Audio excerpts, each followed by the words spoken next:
Female pedophiles. There's a great deal of controversy about this. In fact, when I brought up the issue that women could sexually abuse children, I was vilified. I was cast out of the sisterhood. I was no longer a good feminist because sexual abuse had to be under the guise of male power. And if I had a significant number of women who were sexually abusing children and I knew about these women, then that messed up the male power thing. And surely if women were going to abuse children, then they had to be doing it under the thumb of a man. A man had to be telling them to do it. So, there are female abusers. They haven't been recognized. They've been able to disguise their abuse, I think, more cleverly than men have. And society doesn't want to believe that there are female abusers. It's easier to think it's a nasty man. Do women tend to only commit child abuse if there's a man involved as well? No. In over 75% of the cases, the women acted completely alone. Most times there wasn't even a man in the premises. So, the excuse, and it's interesting about us as women, because we're quite willing to accept that we are a superior breed and that we do everything right, but quite unwilling to accept that we could do anything quite as horrible as this. So it's really not us.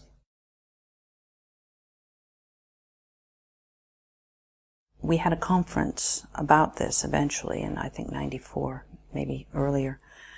400 people applied to come to this conference. It was a huge conference.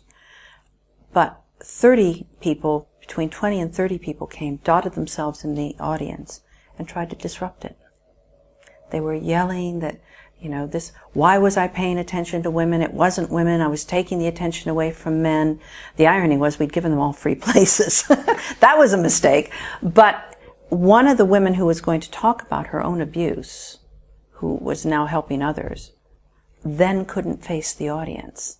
So you had this uproar. You had people in the audience turning on these women who were standing up saying, "Sit down, we want to hear about this." And you had them shouting, and it was absolutely strange.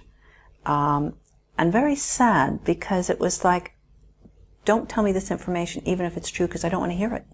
And if those women who came along to our conference had had anything to do about it, nobody else would have ever talked about it. It would have just gone away. Who are these people that were disruptive? The people who were disruptive were people who were survivors of male abuse, very, very strong feminists. I've always considered myself a feminist, but boy, they've got me beat all hollow. They are feminists on the extreme, i.e., let's just do away with men and have sperm banks. It was that sort of thing. Many of them, you could not actually tell what gender they were, although I knew that they were women, because they had disguised their own gender. And they were very angry. Very angry. One argument against even the idea of female paedophiles is that women don't have penises, and so can't really do anything too serious. Women tend to use objects, broom handles, bottles. One woman said that she was sexually abused by rose stems with the thorns still on, being stuck up. Women can be quite cruel using objects, but they're still after their own sexual gratification. So it's kind of, that it's just a physiological thing, the difference. Sexual abuse by women has the same foundation as that committed by men. They've generally experienced childhood abuse themselves. Women are not immune from turning into abusers, as we like to think. By pretending that female paedophiles don't exist, we have little protection from them. The link between those that have been abused and then go on to abuse, is that the same whether the victims are male or female? It does seem to be, the women that I know who have sexually abused children do seem to have been abused in their childhood. I talked to one of them who said, I just want to have sex with kids because sex with children is beautiful. It's non-threatening. It's what happened to me when I was a child. So I think that the link of adult female abusers with abuse in their childhood is the same as a link with adult male abusers In other words, most of them have been abused as children in some really dramatic way. I'd written several books about how it was men who sexually abused, and maybe only 5% of abusers ever would be women. And I remember a summer radio time program. You know, in the summer, they're desperate for something to talk about, and everybody's out of town anyway. So this one presenter rang me up and he said, "Come on and talk to me about any cases of female sexual abuse you might have." Well, at that point, I only had maybe 10 or 11 or 12. I can't remember. So I went on this program and I talked about women abusing, and it opened up a floodgate. We had tons of telephone calls into the program from adults who thought they were the only ones. And then by the time I got back to my office, we had even more. And it kind of was a snowball effect. It was like when we first started talking about sexual abuse at all, when the adults would say, "I never knew it happened to anybody else. I didn't know that, my dad or my uncle or somebody abused me. I didn't know anybody else did this." Same thing was happening with women. It was men and women ringing, saying, "I was abused by my mother, by my aunt, by a nun, by a teacher, by, all kinds of different people." I was shocked. I don't expect women to sexually abuse. I really, really thought it was a tiny, tiny problem. Yeah, women who sexually abuse children like to have jobs where they're around children. Nursing, teaching, daycare, things like that. You really don't think twice. Most parents don't think twice about leaving their children in care of a woman. They do now think twice about leaving their child in care of a man. Again, I think that that's wrong. But there you are. That's what's happening. So they will find jobs where they can get in contact. It's like an alcoholic in a bar. If you can possibly, if you've got an addiction, and this is an addiction, then you will go to some place that you can actually practice your addiction. And any place around kids is a good place. I know there are plenty of women who commit paedophilia, and they get away with it because of the mother expectation, because of the image that they can use of the motherly type. So a woman can go to a schoolyard quite happily and watch the children go by, but if a man does, there's something perverted going on there, and that's how a lot of older female paedophiles get away with it and continue to get away with it, and they will do, because then we're letting them. If we think about women and men in that way, then we're making it easier for them to. The vast majority of the people who have contacted me have told me that it was their mother who sexually abused them. Now, I wouldn't like to say that that's what's happening necessarily with child sexual abuse everywhere by women. But the mother can disguise what she's doing, putting cream on the child, bathing the child, holding the child in bed. Society thinks, "Ooh, that's okay, because it's a mommy." Maybe it's a bit suspect because it's a dad, which I think is very sad, but that's how it goes. Women who sexually abuse kids, if you look in the media, have affairs with them. They seduce them.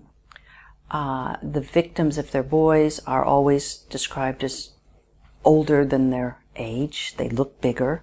The woman who ran off, I've forgotten her name, she ran off about 2 years ago to Florida with a 14-year-old boy. She was his teacher. I think she was 30-something. This was described as an affair.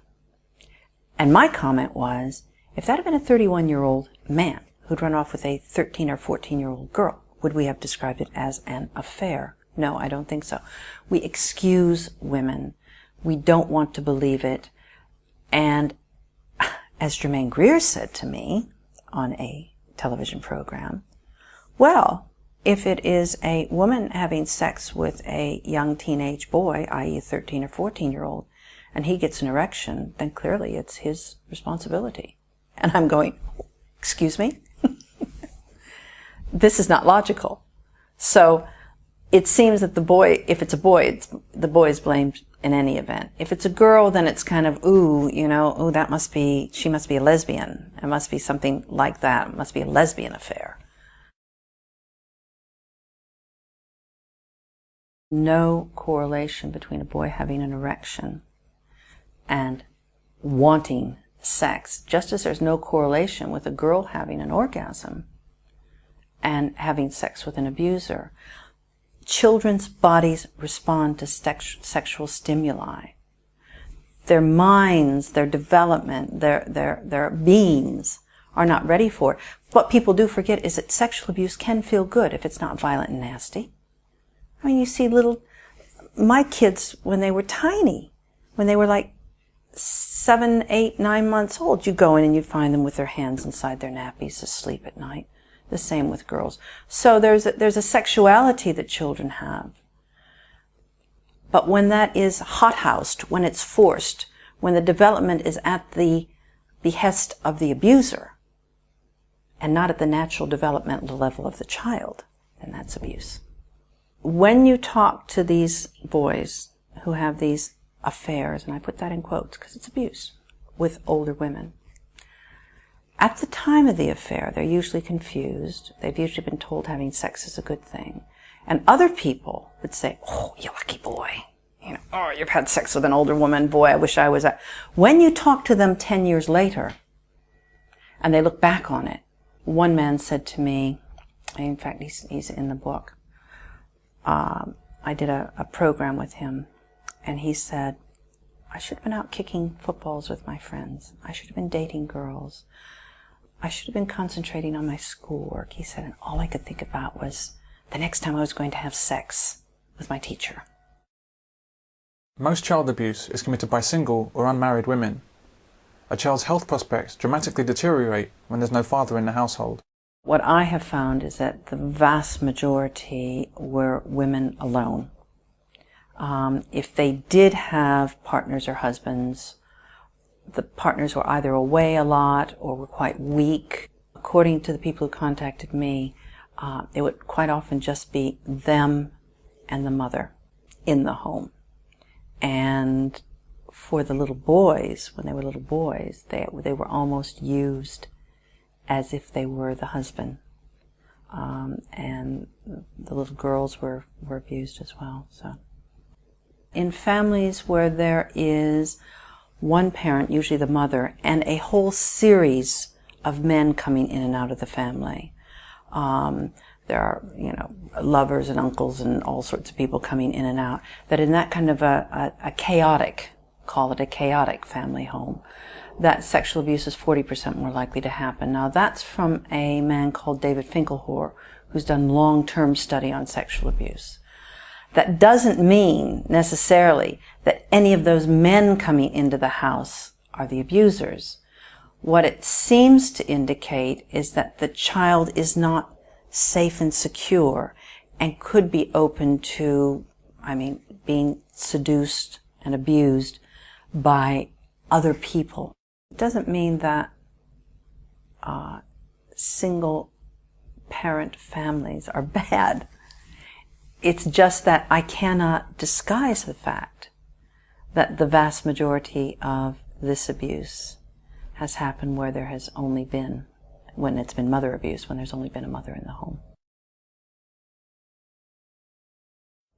I think most female sexual abuse goes undetected, and in fact, I think that a lot of people cover up for their mothers. It comes down to perception.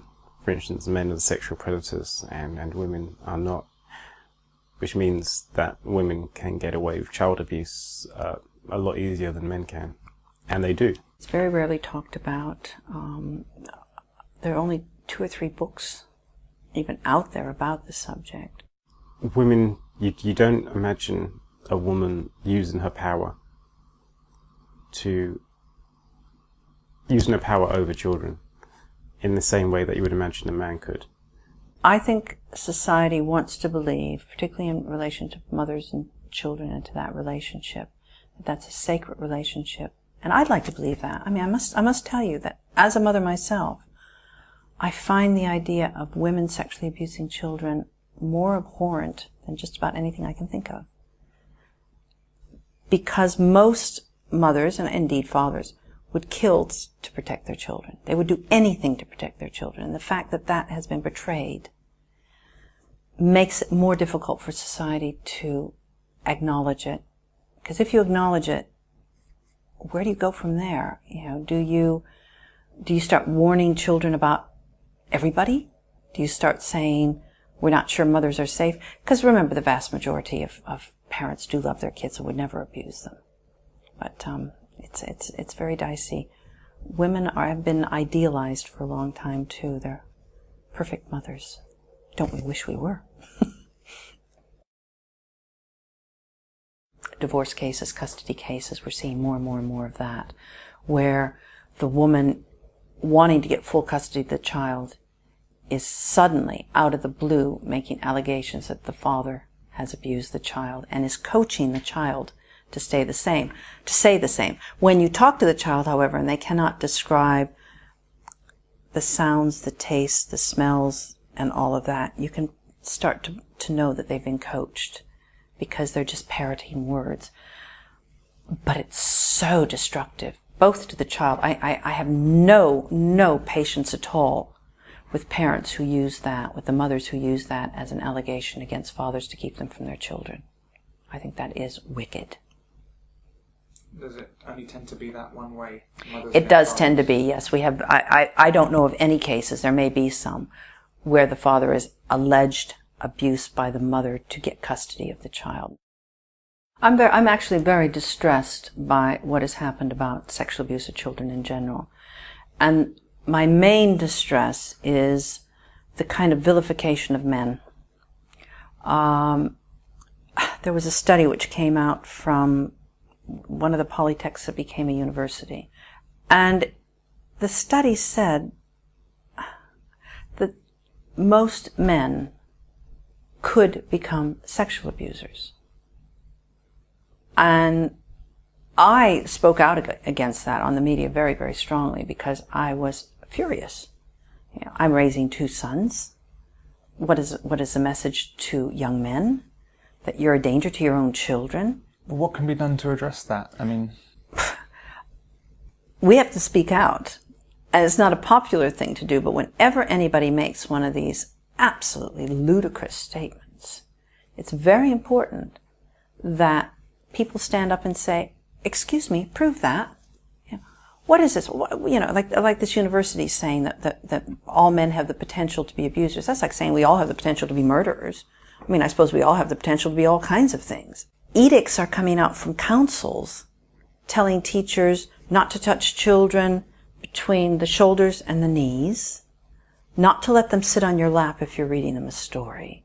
And this is, although it says it's aimed at men and women, it's aimed at men. The same brush has been used to paint all men. Watch out for men. It's a bad message for men, it's a bad message for kids, and it's an untrue message, and it's statistically not sound. British Airways will not allow an unaccompanied child to sit next to an adult male passenger. And I was just wondering, from the perspective of your role here at Kidscape, do you have an opinion on that? I think that is pathetic. Really pathetic. That is buying into the culture that all men are potential abusers. I think that is such an insult. I bet if that were taken to the European Court of Human Rights, that would be thrown out immediately. What are they thinking? That, they've got a pedophile on every flight and he might want to sexually abuse a child? Very sad. And what if they sit the child next to a woman and she turns out to be an abuser?